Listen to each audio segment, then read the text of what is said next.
Salve, salve pessoal, tô aqui editando os palpites de hoje que eu vou enviar pra vocês. De momento temos aqui o jogo do Botafogo, já fez 2-0 e o Montoro, como recomendado, já finalizou uma vez. Pegar ele de 2 segue sendo interessante. Os outros jogos ainda não tem o resultado, mas o que eu tenho pra vocês são todos os palpites dos jogos da Copa do Brasil de hoje. Então vamos rodar a vinheta pra poder passar todas as dicas pra vocês e que seja aí uma excelente quarta-feira pra todo mundo. Lembrando sempre, né, se você ainda não está inscrito, se inscreve aqui, deixa o like e comenta com os seus palpites também. Chegou a hora de simplificar suas apostas.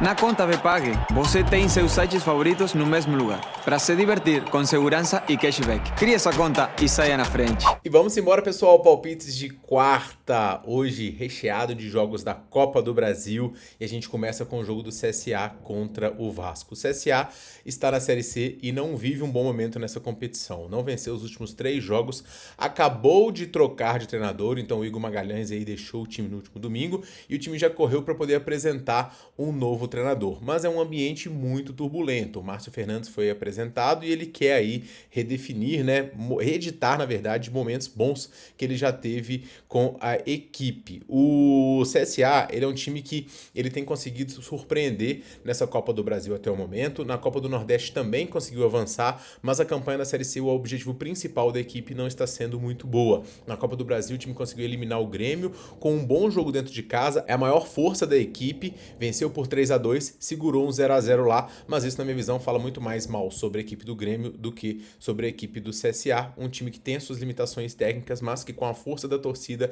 vai tentar pressionar e vencer um Vasco da Gama que não chega num bom momento em termos de resultados para essa partida. O Vasco acabou de fazer um jogo diante do Internacional, onde ele empatou em 1-1. Antes disso, né, ele foi eliminado pelo Del Valle, humilhado, na verdade, na Copa Sul-Americana, empatou com o Grêmio em casa também. Então, desde a volta do Mundial, são aqui 5 jogos, dos quais ele perdeu 2 e empatou 3. Se tem um ponto positivo nessa equipe do Vasco, é que o volume ofensivo ele está cada vez melhor. O Fernando Diniz claramente está fazendo alguns jogadores renderem bem, o próprio Ryan está jogando muito bem. O Veguete, cara, eu acho ele um peso pro Vasco, sabe? Porque o Vasco tem que jogar em função de cruzamento, porque ele só funciona na bola aérea, ele no chão é praticamente nulo. Então, na minha visão, eu acho que o Veguete tinha que dar a linha do Vasco.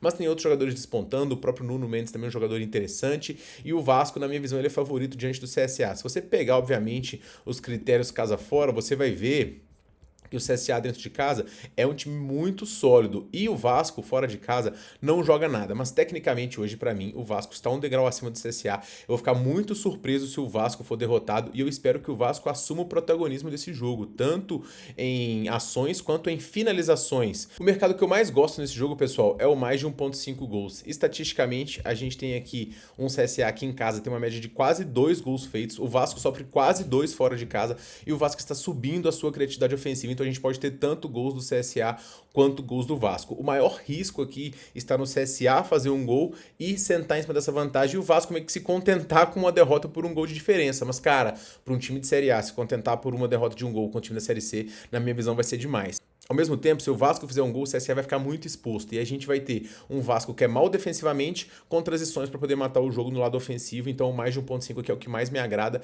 e é a minha indicação para essa partida. Deixar para vocês uma dica no mercado de finalizações, pessoal. O Ryan aqui, ele tem crescido muito seu protagonismo com o Diniz, finalizando bastante. Ele não chutou ao gol aqui nesses jogos, mas se você olhar a média deles aqui de chutes geral, é muito alta. Então, não ter acertado o gol foi só uma conveniência. Ele finalizou 5, no outro 7 vezes. Então, olha essa média de finalizações e no gol também, uma média muito alta, então cotação 1,70 na BetMGM, 1,40 na 365, discrepância grande, link no primeiro comentário fixado aí para você poder pegar. No segundo jogo a gente tem o Bahia recebendo a equipe do Retrô, e o Bahia, ele é o grande favorito dessa eliminatória. Em casa o Bahia tem sido muito sólido, acabou de fazer um 3-0 diante da equipe do Juventude, e no geral o Bahia também tem jogado bem. É um time que tem muita estrutura ofensiva, com o Ademir crescendo muito de produção, eu acho ele um craque de bola, sempre achei. O Pulga rendendo um pouquinho melhor, o William José e o Lúcio Rodrigues sendo bons homens de frente também, então o Bahia vem de uma vitória imponente diante do Juventude e agora tem que avançar na Copa do Brasil. É um dos focos dessa equipe, que até abriu mão da Sul-Americana, então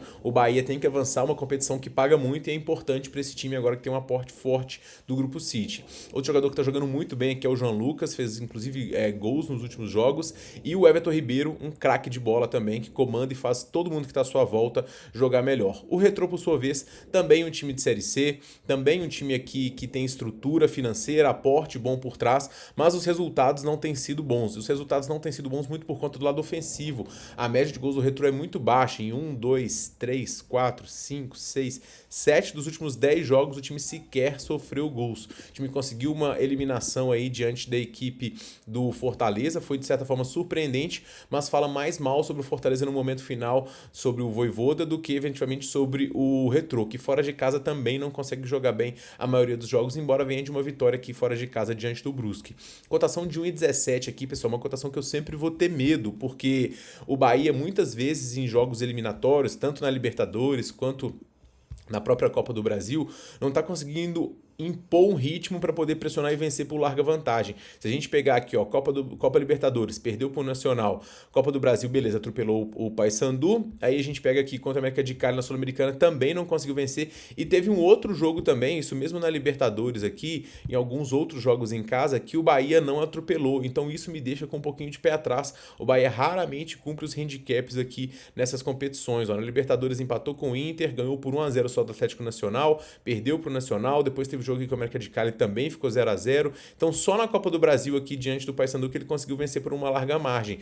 É um adversário de Série B, então o Bahia se impôs e tem boas chances de golear, mas pessoal, o máximo que eu faço aqui é pegar o Bahia a 1,60 ao vivo, handicaps pré-esticados, eu fico com o pé atrás, até porque o Retrô, embora seja um time de Série C, já se mostrou que é um time bastante perigoso, então cautela aqui nesse jogo com handicaps muito esticados. No mercado de finalizações, pessoal, eu tenho uma dica especial para vocês que é pelo menos um chute a gol do Jean Lucas. Ele vem crescendo a sua minutagem aqui, 90 minutos de média nos jogos, vem de 2 gols aqui e diante do Retrô com volume ofensivo grande, uma cotação para ele chutar gol aqui em 2,33 na BetMGM, achei muito interessante, essa cotação tá muito mais alta na 365, então vale a pena pegar com essa minutagem alta aqui, um chutezinho a gol dele num jogo de pressão intensa do Bahia, vale muito a pena e é muito interessante na minha visão. No terceiro jogo do dia, a gente tem o CRB visitando a equipe do Cruzeiro, e o Cruzeiro é o grande favorito nessa eliminatória e na minha visão não vai ter muitas dificuldades aqui. Embora o time tenha perdido o último jogo diante do Ceará, fala bem sobre as atuações do Ceará e o Cruzeiro tem que abrir o olho. E é bom falar também que o Cruzeiro estava com foco nesse jogo da Copa do Brasil aqui, estava com um pouquinho de salto alto, então esse jogo aqui foi até interessante. Foi o segundo jogo que o Cruzeiro não venceu,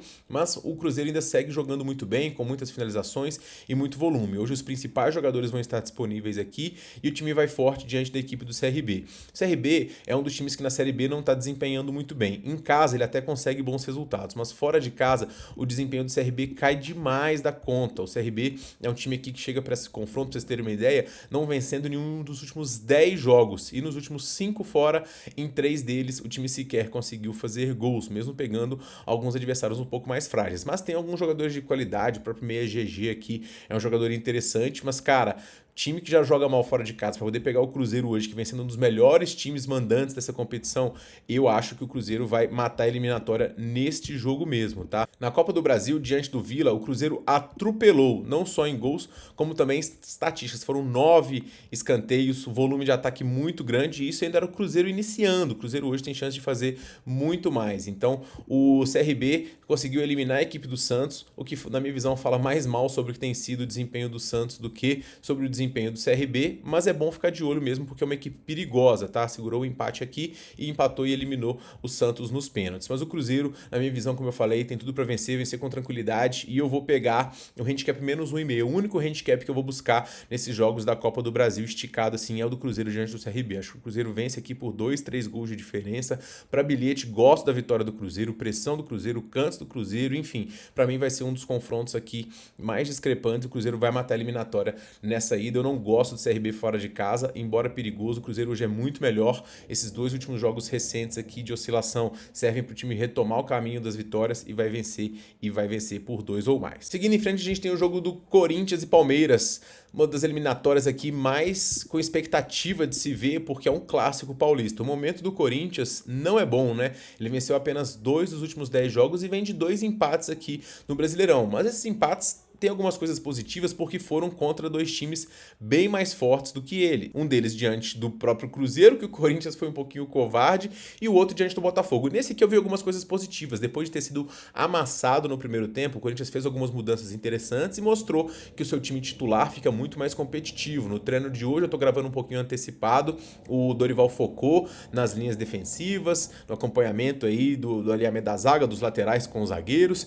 e o reforço desse setor defensivo que vai ter o Gustavo Henrique quando ele joga, o time melhora. Na frente ainda tem dois bons jogadores que voltam, né? Tanto o Depay quanto o Yuri Alberto. Então o Corinthians que vai a campo hoje é o Corinthians titular e o mais forte que ele consegue apresentar. Do outro lado, a gente tem um Palmeiras que chega numa sequência muito boa. Desde a volta do Mundial, o Palmeiras está invicto, empatou com o Mirassol, ganhou do Galo, Fluminense e Grêmio. Diante do Grêmio não foi uma atuação muito imponente, o Palmeiras podia ter sofrido o empate. O Palmeiras também está readequando após a saída do Estevão, mas segue sendo bastante competitivo. Defensivamente, o Palmeiras está sofrendo um pouquinho mais, isso muito por conta de lesões nesse setor. No histórico recente também, o Corinthians acabou vencendo no Paulista, então o Palmeiras está com o Corinthians aqui um pouquinho entalado. Eu sei dos problemas do Corinthians e acho que o Corinthians vai ter bastante dificuldade, mas o Corinthians tem um histórico na arena que ele é simplesmente muito forte e muito difícil de ser descartado. O Corinthians aqui só perdeu para o Bragantino e Fluminense. Nesse jogo do Fluminense, o Corinthians aqui amassou. O Palmeiras ele é muito forte como visitante, né? Mas cotar ele num clássico como favorito fora de casa, num jogo onde o empate pro Palmeiras ele tende a ser bom, o Palmeiras no final do jogo aqui se tá 0-0 ou se tá 1-1, o Palmeiras não tá correndo para poder marcar um gol, ele tá sentando em cima dessa vantagem. Então eu gosto das chances do Corinthians aqui e vou pegar o dupla chance do Timão. Questão de cotação, acho o time do Palmeiras melhor, mas por conta das cotações aqui, para um clássico que pode ser um pouco mais equilibrado, eu acho que o Corinthians tem as boas chances, até de passar, porque nos pênaltis o Palmeiras ele costuma ter um pouquinho de dificuldade, tá? Mas nesse jogo de ida aqui eu vou do dupla chance do Timão diante da equipe do Palmeiras. Nesse jogo também, pessoal, vou deixar aqui um bilhete arriscado, uma cotação 7, que é para o Corinthians ter mais escanteios, mais finalizações e mais chutes a gol. Eu não acredito que o Palmeiras vai assumir o protagonismo desse jogo, vai tentar fazer algumas transições, o Corinthians com o apoio da sua torcida vai pressionar, pode até sair atrás, o que facilita essa aposta também. Então uma dica de odd 7 para o Corinthians ter mais cantos, finalizações e chutes a gol, eu acho interessante, estou recomendando aí um bilhete para vocês, 0,1 ou 0,2 aqui, cabe bastante de unidade. Para poder finalizar os jogos da Copa do Brasil, a gente tem aqui o Internacional recebendo a equipe do Fluminense. Esses times se enfrentaram recentemente no Brasileirão e o Fluminense venceu por 2-0 aqui no jogo fora de casa. Agora o Inter chega num momento melhor, depois de ter vencido tanto Vitória quanto o Ceará e o Santos fora de casa e empatado diante do Vasco, num jogo onde pressionou muito e acabou tendo aquele imbróglio aí da expulsão do Léo Jardim. O Inter tá conseguindo produzir ofensivamente e tem que deslanchar um pouquinho mais do lado ofensivo. O Carboneiro começou a jogar bem, o Wesley com boas atuações, o Borré que tá deixando um pouquinho a desejar. O Valência pode ser que pinte hoje neste confronto. Alan Patrick tem sido um dos caras que mais cria chances e é sempre um jogador para poder ficar de olho no mercado de finalizações.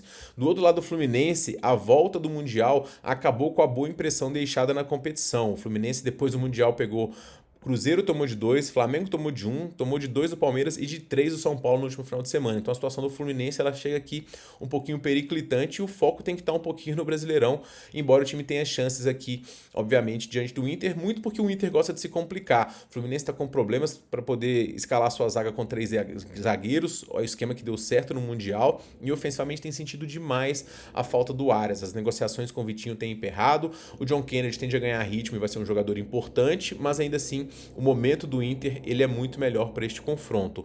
Eu vou recomendar aqui para esse jogo, pessoal, o handicap menos 0,25 do Inter, pode ser um empate anula também, ok? O Inter ele é mais sólido defensivamente do que o Fluminense no momento. Ofensivamente tem jogadores de mais gabarito e joga em casa, onde ele está praticamente invicto nos últimos jogos também. Só perdeu, como eu mostrei para vocês, para o próprio Fluminense e para o Palmeiras. Depois disso foi uma sequência muito forte. Já o Fluminense fora de casa não está conseguindo jogar bem, problemas do lado ofensivo, então a gente está muito defendido com esse lado do Inter. Olho também no mercado de escanteios. Média do Inter muito alta de escanteios marcados e média do Fluminense muito alta de escanteios sofridos. Então, se o Inter sai atrás ou se está pressionando, pegar cantos do Inter aqui, eu acho bastante interessante. No mercado de gols aqui, média boa para o Internacional sair atrás, buscar um dupla chance e o Fluminense sofrendo muitos gols também. E o ataque, essas médias tendem a cair por conta da ausência do Arias, como eu falei com vocês. Para esse jogo eu tenho dica no mercado de finalizações e eu vou aqui no Carboneiro para chutar pelo menos uma vez ao gol. Ele não vinha com uma média muito alta, mas ele vem de um gol no último jogo, do penúltimo, né? E 2 gols no último jogo. Então ele tá